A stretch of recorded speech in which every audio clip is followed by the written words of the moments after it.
Nandito po ako ngayon sa lugar ng Valencia, Bukidnon. At nakikita po ninyo ay ang pagkadami-daming ibon na nagliliparan ho.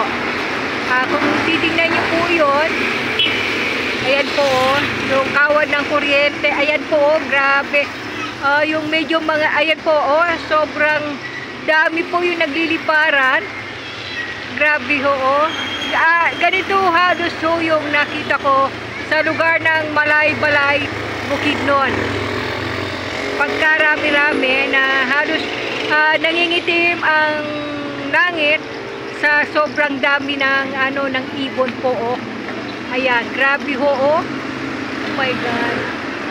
Libo-libong ibon ang nakikita ko.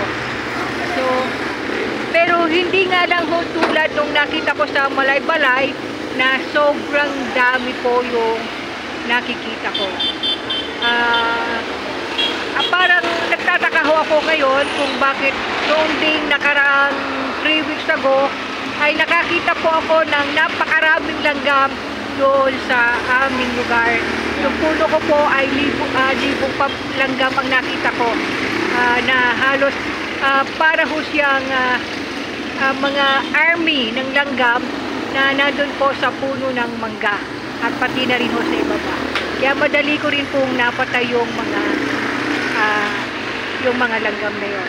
Pagka dami-dami, parang ganyan po ang nakita kong langgam na nakita ko doon sa puno ng mangga.